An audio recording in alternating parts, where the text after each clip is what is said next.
We're going to go into one of the campaigns with your maps for Fruticana. Raisa, so this is called Do It. What was the brief like? The brief came to us, and at the time they were like, okay, we need to do this campaign for Fruticana, and our ambassador at the moment is Your Maps. Now we started thinking about how do you merge what Your Maps is known for, which is music, with the product, which is Fruticana, and it's a fun drink, right? We went with, okay, the campaign theme is feel the rhythm, taste the fun. So it ties in the musicality of Your Maps, but also what you drink the product for, which is the taste, but also bringing out the fun element of it. I think when we're kids, we're so often told like there's so much pressure put on you, especially when you're like 15, 16 and you're coming up to the end of your years of, no, you need to decide now what you want to do. And, everyone kind of pushes you in the same direction of like accounting or medicine or engineering or, something that, yes, at the end of the day can get you a very stable job, but not everyone is happy doing that, or not everyone is made to do those things. But I mean, I was lucky that my parents never really forced anything on us. So like, do what you guys enjoy studying and learning. I always just say, have an open mind, you might think you want to do something and you may pivot. And it's not just about when you're a kid, even later on in life. Like I've spoken to a lot of like women as well in different industries, and they say, they pivoted at the age of 40. And, that's the great thing about especially the day and age that we are in. It doesn't matter what you're doing. If you want to pivot at some point, you can still make yourself successful. Yeah, everybody is a creative. I don't know why we sometimes see like this industry closes people off from it. No, everyone creates things. Think about chefs. They're cooking up in that kitchen all day, creating amazing dishes. That's creativity as well. Okay, so this is how we start. Now my eyes are gonna be red. Oh God, we haven't even started. This is so bad. Really? Hey Raisa, how are you? I'm good, thanks. How are you, Maka? Good to finally have you here. I know, it's exciting. Yeah. Exciting to be here. Yeah, so the first time that I met you, I think that was back in 2021, 2022 2022, somewhere. yeah. Around that area. Yeah, I think by that time I was working at Californian Beverages. Correct. Yeah, and we worked on this fun project. We did. Yeah. Yeah. Yeah, so that was pretty fun working with you. Just see how you were working. You're really organized. That's the first thing I noticed. Yeah. That's good to know. I've never usually we're off to a good start this. now. Yeah. Yeah. So you are really organized. I think you prepared the presentation to pitch and how it was going to be executed. Yeah, everything was there. Yeah, the props and getting everything together. And that was my first time like doing like stop motion. Because that was like a stop motion project. Yes, it was. It was actually my first time too. Yeah, so it was, we were both laying we were were both throwing the deep end at the same time. Yeah. But it was fun also because I think, working with California, I think that was my first project outside of Giraffe, where I currently work.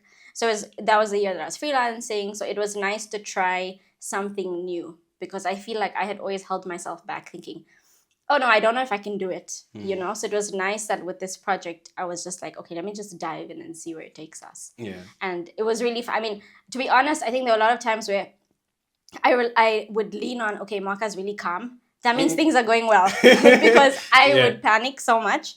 But I feel like because you also had that like confidence of, it'll be fine, that it just, the project I think went smoothly because of that. Yeah, that was pretty fun. Yeah, it was. Yeah, good to finally have you here. I'm really excited for this conversation. Cool. Yeah, I'm excited as well because obviously I've seen clips of the videos that you've done. I think some of the people you brought on I know as well.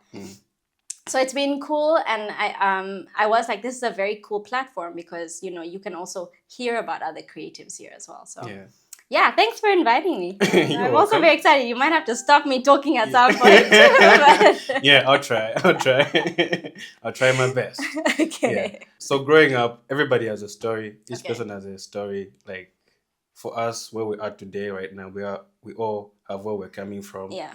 So what was it like growing up? Oh man, I don't know. I don't know. Maybe this will help.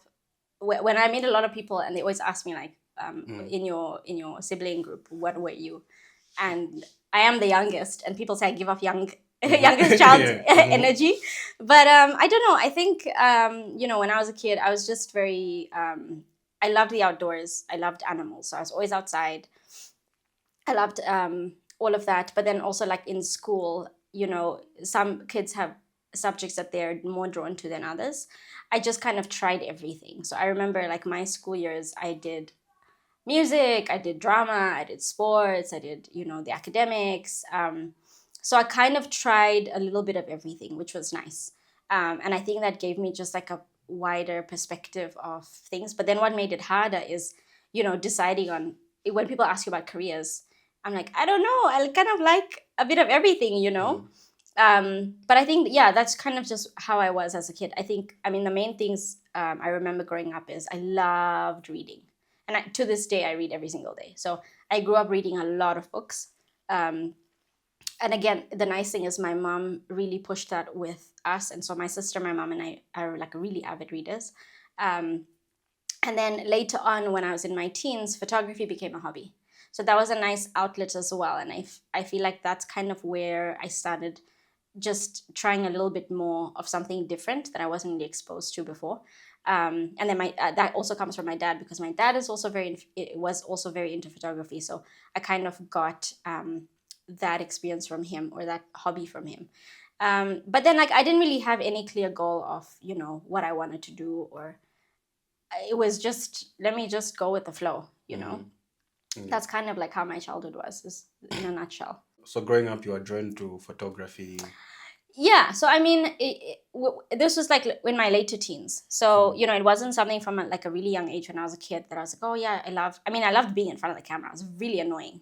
So my dad would have a camera like, hey, I'm here, And then later on, it got to a stage where I would, after we go on a lot of trips, and so my dad would show the photos, and sometimes I would try out taking pictures, and I just found like, oh, I enjoy the experience, and then that's how I kind of went into it. And then photography became my hobby, which was nice because I had, all the cats and the dogs at home to play around with, or when we'd go camping, the outdoors. And so I was more drawn to that, like more like the nature outdoor side of photography, rather than studio shoots, or, I would say like people photography, that kind of thing. Yeah, that's kind of like where I kind of diverted a bit. Yeah. Okay. Did you know that you're going to be working in the creative field, or was it a different story? Not at all, and I hear a lot of people who are also in the creative space say like, oh yeah, I've always wanted to be in the creative space, or I always knew I wanted to. I had no idea growing up what I wanted to do. I mean, okay, when I was younger, because I loved animals, I said, oh, I'm going to become a vet. Not everyone are blessed with, not all of us are blessed with great grades, with our sciences, and it's a harsh reality. And then I was kind of lost, because for so long I was like, no, I'm going to become a vet. And then that didn't happen. And then I was so lost. I was like, I don't know what to do now. And then I was like, okay, let me just see where things take me, And it was at that point that I moved to the UK for my last 2 years of high school, and I picked the most random subjects. And even before I went to uni, I was like, I don't even know what I want to study. Yeah. What were those random subjects? History, politics, and French. Look where I am today. So very different. Yeah, you don't know where life's gonna take you. And I remember even when I was thinking about university, I was like, I know that I want to study further, but I don't know what I want to do. So I literally went through university catalogs of like, okay, what programs do they offer? And I think the tricky thing for me was everyone was like, yeah, but what is something you're interested in? And I said, I have such a range of interests. I don't know how to pick one, And I think at that point, I came across journalism, and I was like, well, this seems like maybe it'd be a good fit, because potentially I could work in a space that I can write or cover stories about so many different things, which is what I'm interested in. So I don't have to pick a specific niche. And so that's how I went into journalism and media. Again, not thinking I was going to end up in the creative space in Zambia, Yeah. And I think it was, I went to university and I did the course. And the good thing was, the nice thing about it was you have to learn a lot of different media skills. So, we had to learn how to produce radio segments for the news, and TV segments for broadcast, and also write for website, write for newspaper. So you get this really wide experience in media, and you have to produce everything yourself. So, you're thrown into learning Adobe Audition to edit your sound, Premiere Pro, a bit of Photoshop. I was doing InDesign for a while, because there was one course where we had to edit a magazine. So it was nice that I got this like really broad experience.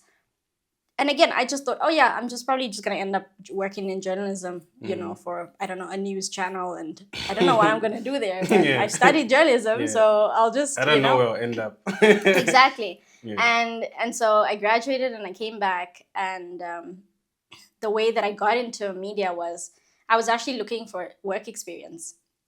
And a friend of ours said, oh, she knows this media company. And she's like, oh, let me know if you're interested in work experience. I can get you the contact. I was like, okay, cool. So I sent her my CV and she passed it on.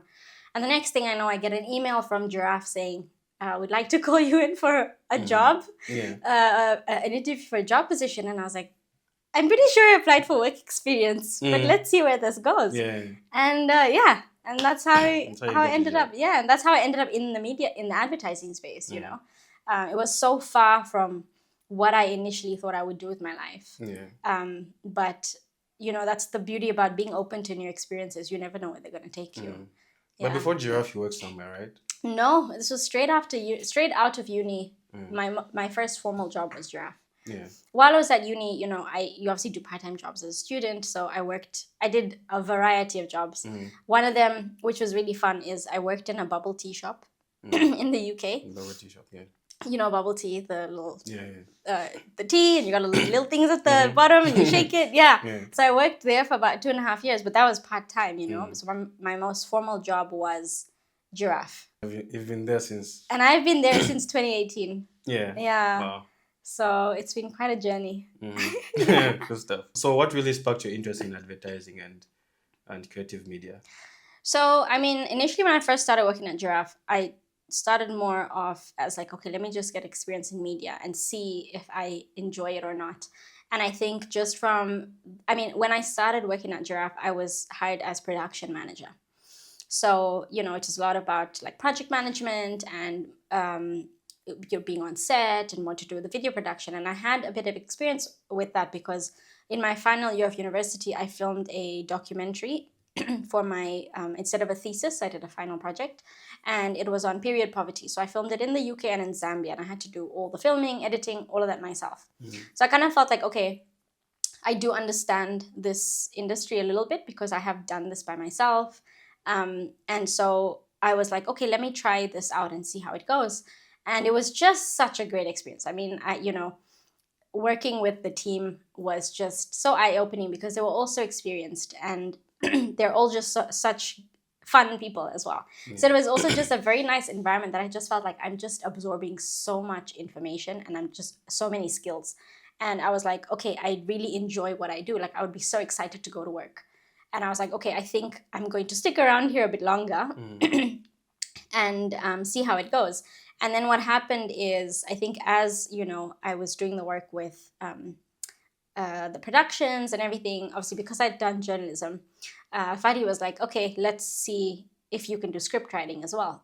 And so my work then included coming up with the concepts and scripting for the TV productions that we do or the radio ads. And that was really fun because now you're creating from scratch.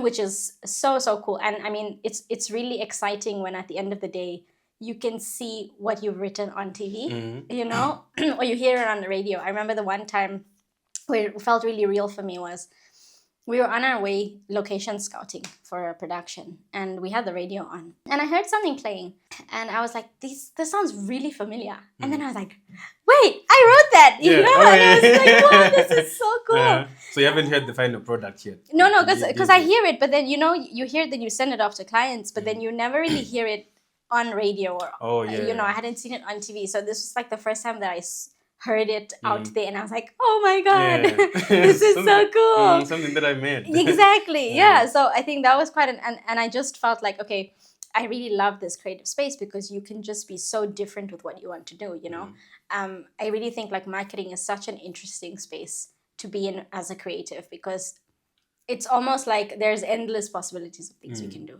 and you can either be really niche or you can be all-encompassing. So it's really, really nice. It's just such a nice, I think, broad space for a lot of people to be in and find their own, their own corner.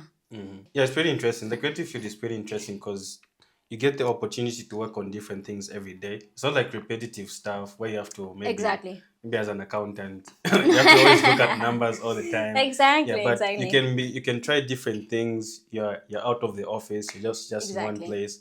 So Yeah. that's why I love about it as well, because I become bored easily as well. That's Yes. why I make sure, like, I love the creative space because I get to do Yeah. different things, challenging me in different ways. For sure. And I think that's what I also love about agency work. Mm. I mean, it's different being in marketing for a company.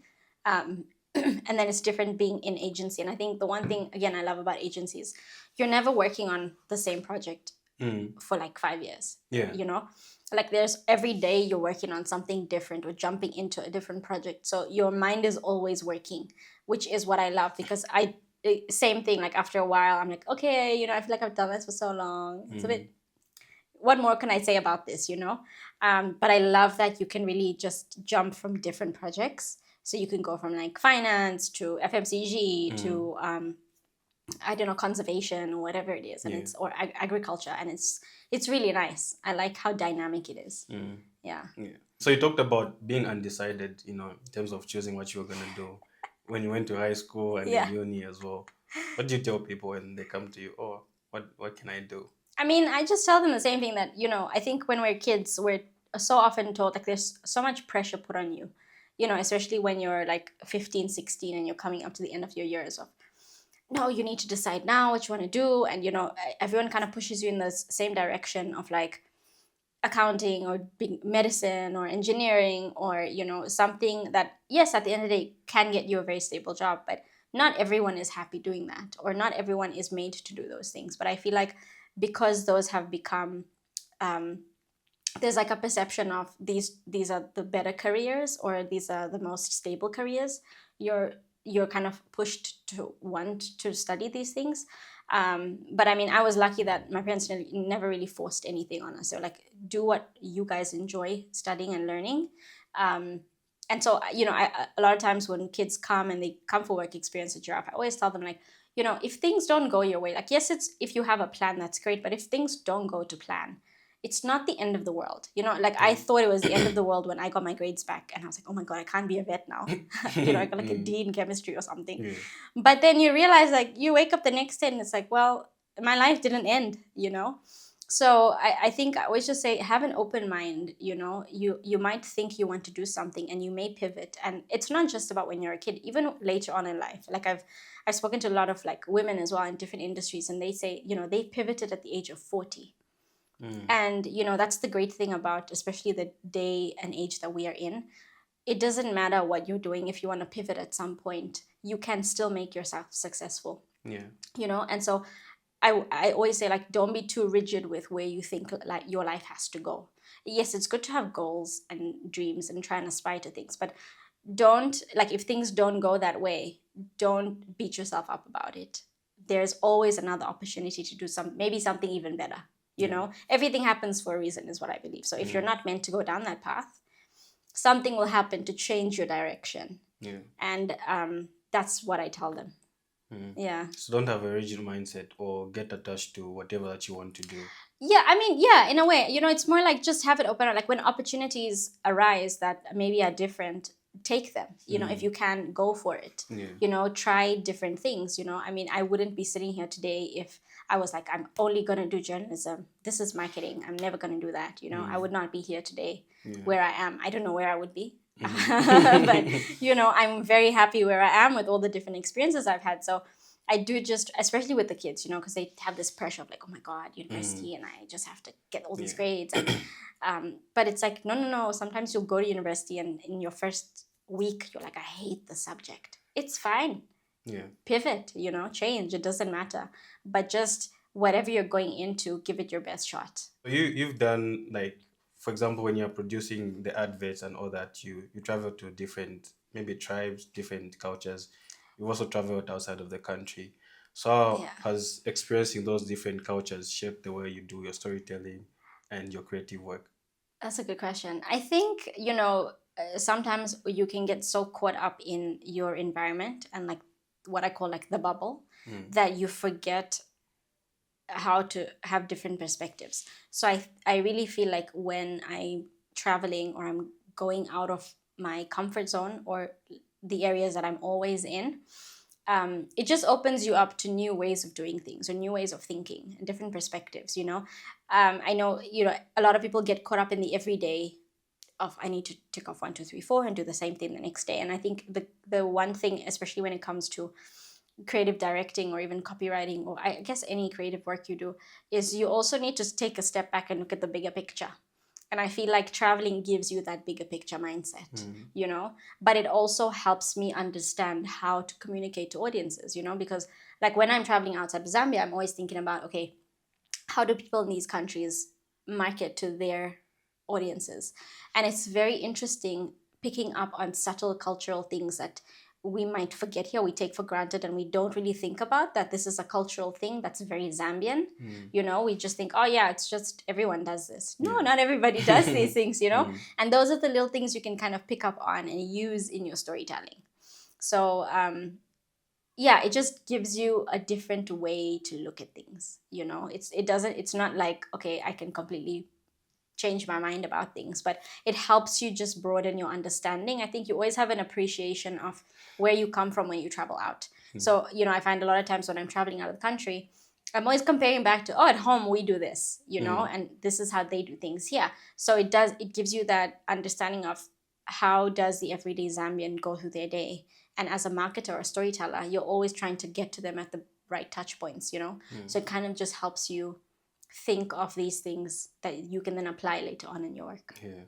Yeah, that's really important, especially if you're doing marketing and copywriting Yeah. for different cultures.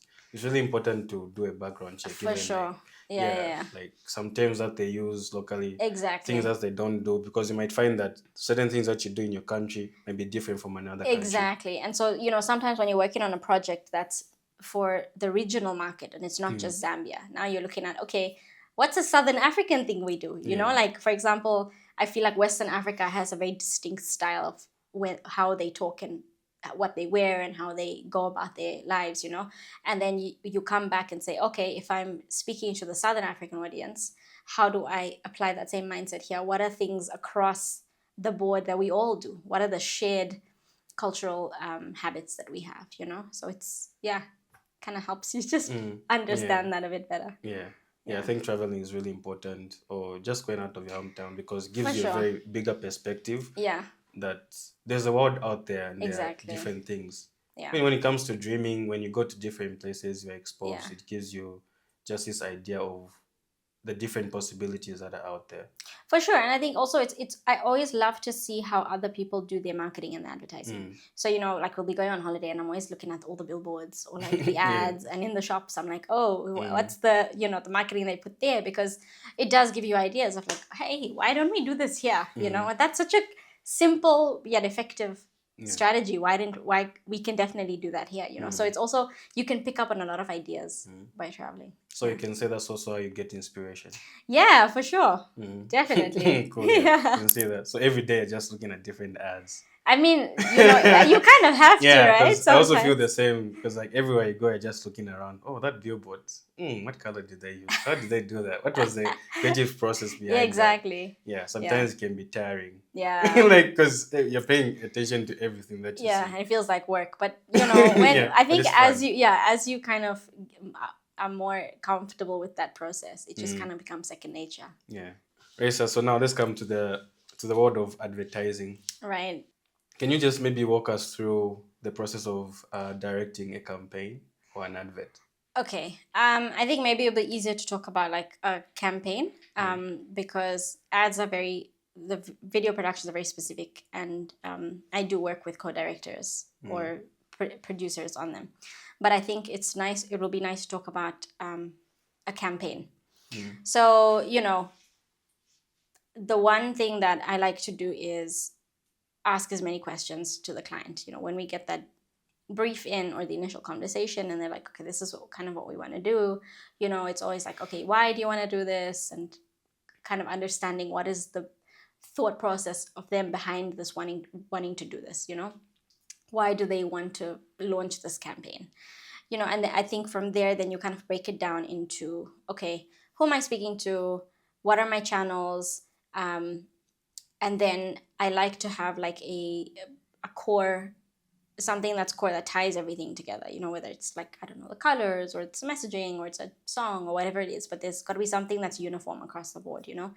And then you see how, you know, you kind of build your whole look and feel around that to say, okay, this needs to be distinct on all the different channels that it's on. It needs to be distinct enough that you, when you see it, you know that it's this specific brand, but then it should be tied together so that you can link that, okay, I've seen this on a billboard and I know it's, when I saw that video on social media, I know it's the same campaign, you know, because you want to keep your brands in the minds of your customers. Okay, so if we talk about Boom, for example, the confidence campaign, you know, we were basically given a quick brief to say, look, we kind of want to have Boom synonymous with the word confidence, or have people feel confident about using the product.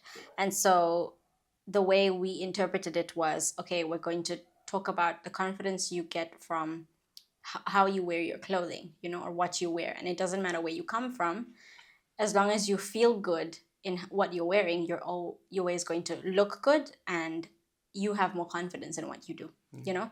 And so that's kind of like the thought process behind that was, again, to touch on Zambian culture. So in the ad, you know, you have these everyday people, you know, whether in the markets and whatever, showing their other selves or how they perceive themselves, which is in these beautiful African or Zambian inspired outfits, in their surroundings, you know. And we used the same concept for billboard marketing as well as social media. So we kind of maintained a similar look and feel across the channels we're working on, to make sure that the creativity of this campaign comes through in these channels. And I think that's kind of just how we like to work when it comes to our campaigns in general. Yeah. Cool. So that's the process. Yeah, I think, I mean, obviously there are little details that we go into where it's we like, can't okay, get into all the yeah, details, you know, course, where, okay, certain things on social will adapt here, or this is how we'll use the same phrasing or the same message or the same colors in a different way. But yeah, having that kind of like big picture first, and then you can execute a lot better. Yeah. Okay, now speaking on, you've worked on a number of projects, a lot of them. Yeah, and you have crushed it. I mean, and I know there's no project that comes without challenges. Oh, for sure. So what's one project that you remember that you faced very big challenges, and how did you overcome the hurdles? Oh, that's a tough one. Okay, I think, you know, some of the challenges that I faced, especially when it comes to productions, is when I was production manager, you'd have these wild cards thrown at you where it's like you're all set to shoot, everything's scheduled, everything. It's an outdoor location, it starts raining. You know, things like that, or it's like you go to set and it's like, okay, something's changed from when you did the location scouting and the landlords come in and change something, or how do we adapt to that, you know. The great thing is, like, you know, where we would always try and prepare for the unexpected as much as we could. So that really did help, is just being over prepared. But I think the other thing I can say about like challenging projects is when, you know, sometimes you get these things, you get requests that come in really late, like, okay, we need to launch something in 2 weeks and we need something to come out. Then you're kind of like, oh, okay, you know, it's almost like, right, we need all hands on deck, and you kind of get all the creative brains you can think of who have time and say, right, we need to come up with something super amazing, but possible enough to execute within this period that we have, you know. And so sometimes timelines can be a challenge, or sometimes it's really just unexpected things, like especially when you're on set. I think every filmmaker will know this.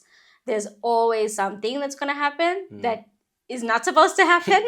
You know, there's been times where, you know, cast might not be able to make it on time, and you're like, okay, what do I do right now? How do I make this still work?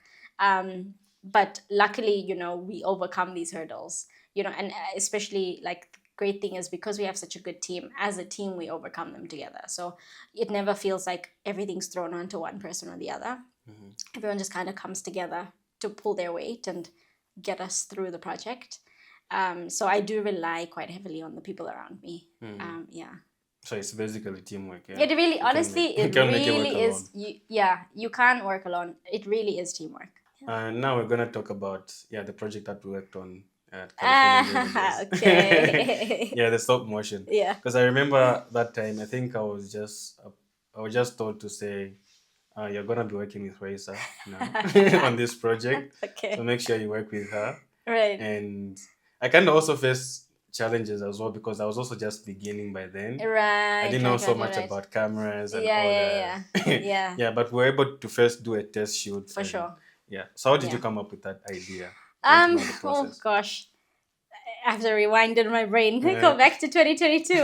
I think I remember, what we were told or what I was told initially because, I actually found out I think I was introduced to California Beverages through a friend. Was like, oh, I know somebody, they want to do some marketing work. Would you mind helping them? I was like, yeah, sure, I'm freelancing. Yeah, this would be really fun. I remember coming to the office and I met with the team there and they were telling me about basically how they want this product positioned on the market. And it was, they want to show it with a lot of basically how you can consume it with every meal or like with every snack or anything you eat, like this product can be there. And I remember thinking in the back of my mind, I was like, okay, and then you obviously start thinking really, really crazy, but then obviously the one thing that I'm sure all creatives know is it's tied to budget. And then it was like, okay, what's the budget for this project? What's the scope of work that we're thinking? Where do you want to see this work put out? Is it TV? Is it billboards? What are we looking at here? And I remember the time it was social media and it was videos for social media. And I was like, okay, cool. It's nice that we have this specific, guidelines that we were working within. And then I was like, okay, how can we still creatively show this product with the food? And then I think that's when I was kind of like diving into loads of different ads and like images and, photography. And then I was like, yeah, well, stop motion. I'm always drawn to stop motion videos when I see them online as references. And I was like, this would be really cool, and I hadn't really seen anybody trying to kind of do that here. And so that's where I came up with the idea. And I was like, okay, this is very doable because it's photography. I think it works within the budget, but it's also a nice way to show the different ways you can consume this product. And that's kind of how the idea came about. Yeah, it was pretty cool. Everywhere I go, I want to learn a new thing. And that was one project which challenged me because I had to now start learning, like, how do you make sure that each and every frame or image is consistent? Exactly. So that the exposure doesn't change on this one. Exactly. Because it has to be consistent. Yeah. And the light has to be consistent. Exactly. The camera angle doesn't have to move. Exactly. You have to make sure all those things. Yeah. So that was pretty fun. And I remember we did the test shoot and it was bad. I remember some point we had to like go on each frame and edit the picture into it. I don't know if you remember that process. Yeah. I remember that. Yeah, it was challenging and fun at the same time, but I'm glad we had to like make all of them work out. Yeah. So that was pretty cool. No, it was fun. I like I said, it was also my first, I think, bigger project apart from copywriting that I had done kind of on my own. And I feel like a lot of maybe not all creatives, but I do find that's very common amongst female, women in business or women in industry, or I would just say maybe working professional women. You often find that they're not the most secure about the work that they do. And so I think this for me was one of those where I was like, okay, I need to push myself past that and say, let's try this and see where it can take us, so it was nice. It was, I didn't know it was your first motion. Some motion is mine too. So. Yeah, it was my first time too. It's very cool. Yeah, but I'm glad it worked out. Yeah, no, it was nice. It was nice to see it out as also like how the audiences were responding to it. So it was cool. Yeah. Yeah. Raisa, so this is called Do It. Right. Yeah, we don't just talk here. Yeah, okay. We do it. Yeah, we do it. Yeah, so we're gonna put your knowledge to the test. Oh gosh, okay. Yeah. We're going to go into one of the campaigns that you directed with your maps for Fruticana. Right. Okay.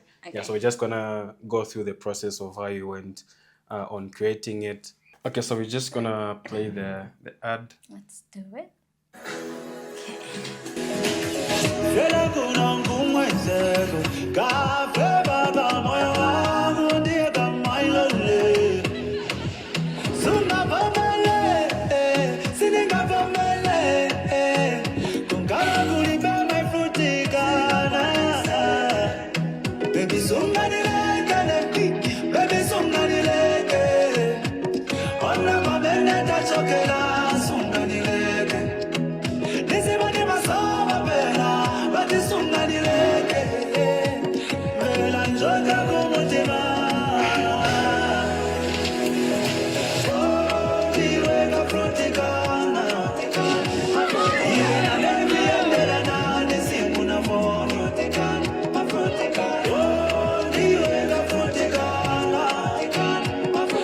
All in my head. Fruticana zona. Fruticana. Feel the rhythm, taste the fun. Cool. Okay. Okay, so there's so many questions you can ask from this. First of all, I love the colors and everything. It's very appealing. Yeah. And fun at the same time. Yeah. I think so what was the brief like? Oh, okay. Well, the brief came to us, and at the time, they were like, okay, we need to do this campaign for Fruticana, and our ambassador at the moment is Your Maps. So obviously we need to incorporate him into the campaign. And we're like, okay, cool. Now we started thinking about how do you merge what Your Maps is known for, which is music, with the product, which is Fruticana, and it's a fun drink, right? The whole thing about the brand, I'm sure as you know, you've seen billboards and the first few ads that we did, is it's a very lively, fun, youthful brand. And so we're like, how do we merge the two? And, the great thing is, like, we sat down with the clients, and there's a lot of brainstorming that we do with them as well, because the team there are also super creative. And we went with, okay, the campaign theme is feel the rhythm, taste the fun. So it ties in the musicality of Your Maps, but also what you drink the product for, which is the taste, but also bringing out the fun element of it. So that was, agreeing on the big idea, and then it was our job to kind of break it down into, okay, how are we building an ad out of this that is then going to be reflected on your socials, your billboards, and the like. So then Your Maps created this song, the Fruticana song that we heard. Yeah. And that kind of directed how I was going to write the script. So, when I was thinking about, okay, feel the rhythm, taste the fun, he's singing the song, it's really catchy. Your Maps going through these crazy situations of, like, he's in one scene and then something happens and he's all of a sudden in a new place and he's like, how did I get here? So you see him looking confused at the dining table with the family eating, and he's in the classroom and he's like, art class, like, how did I get here? And he's taken through this whole really creative journey that's really fun and lively, and people are dancing. They're doing this, I don't know if you've noticed, this significant dance move that they all do. And that was like the Fruticana move. Yeah. And then at the end, we show him he had just been drinking Fruticana, and he looks at it and he's like, he had all been imagining in his head because of the product. So the idea was that Fruticana takes you to this really fun, creative world, And that was kind of where we were thinking. Yeah. And how then the script kind of came about. So, I mean, it was really fun writing it because, you obviously writing like, okay, he's going from this scene and then this happens and all of a sudden he's in this space. And, I was like crazy in some of the scenes and then had to tone them down to be like, okay, let's get them a bit normal, But it was really, really fun to work on. And then that kind of dictated to say, okay, this is the style of the ad. And then how can we, reflect the same things on your billboards and your social media? And from that there were social media challenges we did and competitions, and even the style of the designs that we were doing all tied back into feel the rhythm, taste the fun. So it was it was a really, really fun, it was a really fun ad as well to film. Obviously very different and unique. It was my first time working with a celebrity. Well, we've worked with celebrities before, but somebody of Your Maps' caliber, And I think he had just won his awards. So I was like, whoa, like, this is crazy. Yeah. But honestly, he's such a professional in terms of, like, when you say, okay, this is the move, it's so easy for him to just get into character. Yeah. So it was quite a nice experience. And I'm sure you saw from the video as well, we blended it a bit with his music video style. So you kind of are like, oh, it's a Fruticana music video with Your Maps, with the storyline as well. So it was like this really nice merging of like both worlds of advertising and music, you know? Yeah. So that was, it was a really, really fun project to work on. And so the song is really catchy. Yeah, so the song is really catchy. So you didn't have to take away from his character. No, you have exactly. to merge it. Yeah. Exactly. And I think that's, quite important when you're looking at your brand ambassadors or working with people is how do you build a bridge between brand and that person or that other brand or that company or whatever it is you're working with. Yeah, because at the end of the day, you don't want to change the way they work and to make them suit. Yeah, exactly. Or to find just anybody and make them for sure put them in a place where you want them to be. Yeah, exactly. Because they have to have that freedom as well of being themselves, of what they're known for, isn't it? Yeah, for sure. And then while we were working on this and when we were doing the filming, Gio was our director on set, and he's obviously so good, and he has experience in music videos and the like. So it was nice to have. It was nice to have that that experience on set, and I think it comes out in the different scenes that you can see, like just the attention to detail and even in the types of cuts that we've used for certain moves. Like his eye just really helped bring it all together. So it was a very nice collaborative project where you had all these like cool minds come together and say, okay, let's make something big, And then from that, we launched the billboards. I'm sure you saw with, different colors or different products. And, we did the photo shoot with your maps and styling and everything. And, the one interesting thing was also like when it comes to the ads, it's not just about like the storyline. It's the little details like what is he wearing and, the outfit changes and what are the casts wearing and how do you kind of bring it to life. And I think it came out really, really well. Yeah, I like it a lot, especially when it comes to the colors. Because even when you look at your mouse videos, you also find that the outfits are colorful. Exactly. Like different tones of colors. And you blend it in so perfectly. Yeah. And it was really, like, this was a fun one because we actually got to tease it just before we announced that he's the brand ambassador. So I'm sure you guys know, like, Natasha Chanza has been a brand ambassador for Tikana for a really long time. And we, in 2021, actually, or 2022, we did her campaign where she was the brand ambassador and her song was it Together Forever? I believe that was the campaign at the time. And Natasha also had a song out about Tikana, and we did that ad. And so we teased it. So the teaser video is also really fun is because it shows Natasha walking to a studio and handing Tikana to somebody and you don't know who it is. And then in the reveal, she's inviting, she's telling Your Maps, welcome to the fruity side.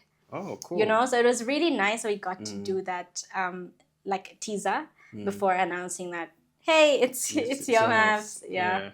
So that was nice. Awesome. So did you have to do like a mood board? Oh yeah, of course. I mean, every production or campaign, you have like your style references, whether it's to do with videos or it's a song as your reference or it's your outfit references. So we definitely, I mean, all our work, we always have like mood boards going on and saying, okay, this is what's the color palette, what's the theme, what's the tone of it? Is it edgy? Is it funky? Is it hip hop? And then based on that, then like our wardrobe and stylist in the production team helps put together like the look and feel and the mood board and say, right, along with the director and then myself involved and say, yep, this is the vision. We're all aligned, on the same page. After you did the whole campaign, how did that go in terms of results? I mean, I think reach-wise, it did really well. I think also because it kind of was in part with the social media marketing as well as the out-of-home things that we were doing.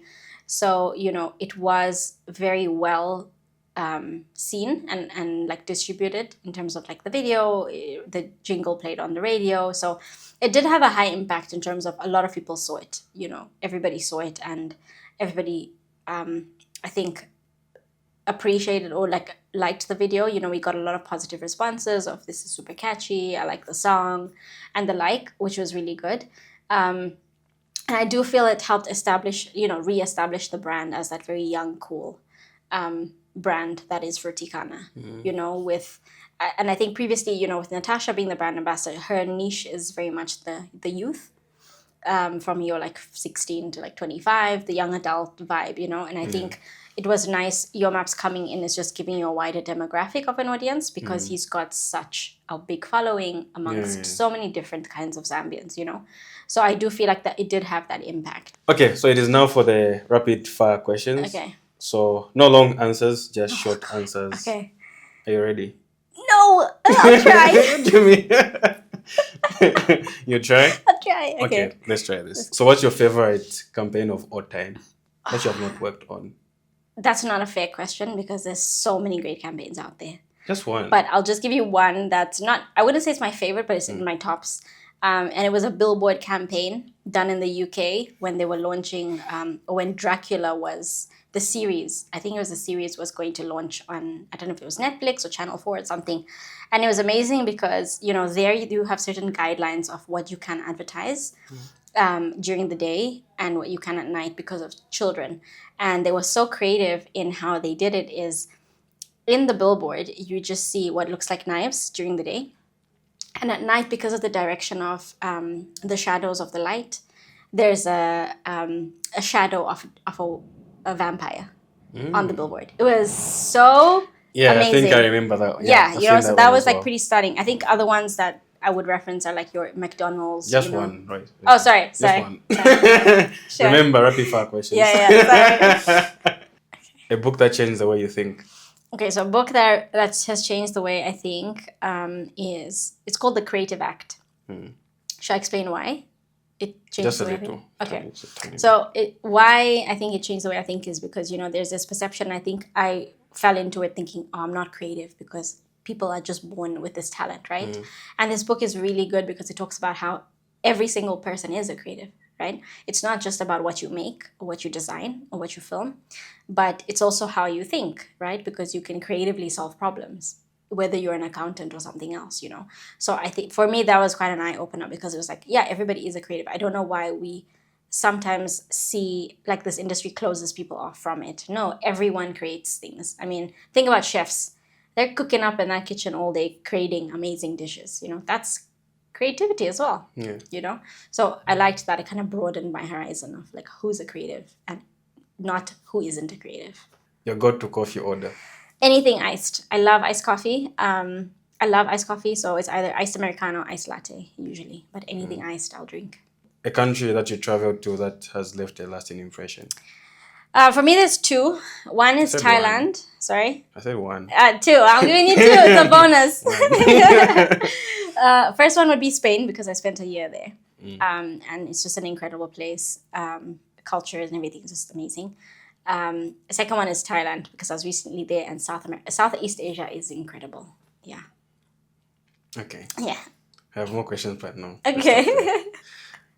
If you weren't in advertising, what would you be doing? Oh, gosh. I feel like I would still be in some sort of media, maybe not advertising, but I feel like I would still be in some sort of a writing job, you know, whether in journalism or whether, I don't know, doing copy for a travel book or whatever it is. I feel like I've naturally just gravitated towards writing jobs or careers, so I feel like I would still be in that space. Thank you for answering the rapid fire questions. Okay. I hope they were rapid fire answers. No, I can tell you though they were not. Nah. Okay. I'm glad you admit it. Thank you for coming through. And then one last question. That's not a question, but where can people find you? Oh gosh. Okay. Well, I would say the only public site or like channel I have is my blog. But things may change this year, so stay tuned. Okay. Yeah, I think, you know, my LinkedIn, I guess. My LinkedIn is very boring, but you can connect with me there. Yeah. Okay. So I would say my blog or my LinkedIn. Okay, what's the handle? For my blog? Yeah, for both your blog and your name on LinkedIn. Okay. My blog, guys, forgive me. I've not written in a really long time. And don't laugh at my premature writing because I was really testing things out there. Don't judge. But it's called iscapes.wordpress.com. And my LinkedIn is just Raisa Ismail. Okay, cool. It's showing right here. Okay, right here. Right here. Right here. Here. Okay. Raisa, thank you so much. This was really a good conversation. Yeah. I wish we could go on and on and on. Yeah. Yeah. Anyway, I'll have you come back again. Oh, I look forward to it. Thanks for having me. Yeah. It's been super fun. I think also it was a great experience for my first time being on a podcast. I know I did talk too much. That's why we need a sequel. Yeah. But no, it's been really good. Thanks for having me. No, thank you so much. Cool. All right. Okay. Let's do it. Do we high five at the end? What do we do? Awesome. It's a wrap. It's a wrap.